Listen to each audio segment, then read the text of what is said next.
গুরু ব্রহ্ম, গুরু ব্রহ্ম, গুরু ব্রহ্ম। আহ, আমরা দেখতে পাচ্ছি গোবিন্দ দাদাকে, গুরু গুরু ব্রহ্ম মিশনের একনিষ্ঠ সেবক, সিংহাদার তার বাড়ি। আর তিনি আজকে আমাদের দীক্ষাচার্য গুরুদেব, তাকে সবাই হ্যাবলা হ্যাবলা নামে চেনে, হ্যাবলা ব্রহ্মচারী। তিনি দেহত্যাগ করছেন গত 10-11 দিন হলো। আজকে 11 দিনের কর্মে, তার 11 দিন কর্মে শ্রাদ্ধাদি সম্পন্ন হলো।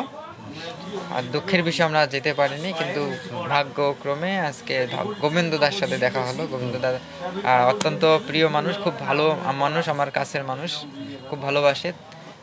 তিনি খুবই ভালো মনের মানুষ। তিনি দেখা করার জন্য আসছে, আমাকে খুব ভালোবাসে। তাই গুরু ব্রহ্ম আইডির মাধ্যমে আমরা তার কাছে জানতে চাই যে তার আজকে শ্রাদ্ধাদি কে কে উপস্থিত ছিল। অনেক মহারাজ ছিল আশ্রমের, পরমানন্দ মহারাজ ছিল, আমার রঘু গোসাই ছিল, দুইলাল গোসাই ছিল, অনেক বিভিন্ন সাধু সজ্জন আসছে, তারা অনুষ্ঠান করলো।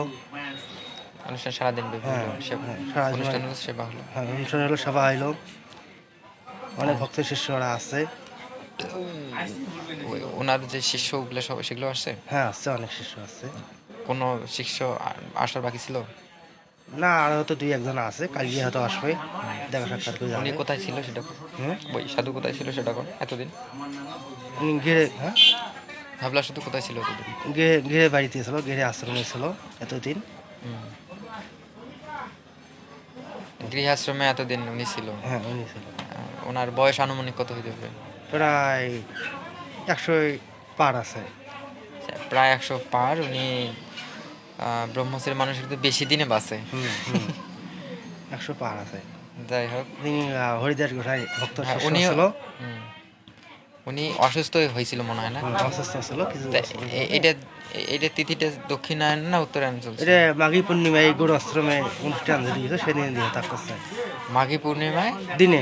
মাঘী পূর্ণিমার দিনে দেবতা করছে। হ্যাঁ, এবং এটা ছিল উত্তরায়ণের মাঘী পূর্ণিমায় দেবতা করছে। বিশাল সৌভাগ্য একটা। হ্যাঁ, তা আমরা শুনলাম যে তিনি মাঘী পূর্ণিমায়, উত্তরায়ণের মাঘী পূর্ণিমার দিনেই দেহত্যাগ করছেন। প্রায় 100 বছর পার করে তিনি দেহত্যাগ করলেন। তো আশা করি খুব এই মূল্যবান গুরুত্বপূর্ণ দিনে তিনি দেহত্যাগ করলেন। সাধু সন্ন্যাসীরা এই এই ধরনের দিনগুলোতেই দেহত্যাগ করা বেশি, তাই না? তা তিনি আশা করি ব্রহ্মপ্রাপ্তি হন, তার আত্মা ব্রহ্মপ্রাপ্তি হোক, তিনি ব্রহ্মস্থানে তার গতি হোক।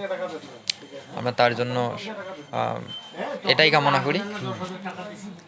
আপনিও বলেন। আমি এটা কামনা করি তিনি ব্রহ্মপ্রাপ্তি হন। সকল ভক্তবিন্দু কত যে দূরান্ত আছেন, আমার মুখ্যকামী হেবলা ব্রহ্মচারী পরমের কাছে লিঙ্গ হয়, সকলে একটু প্রার্থনা করবেন। গুরু ব্রহ্ম, পূর্ণ ব্রহ্ম, গুরু ব্রহ্ম।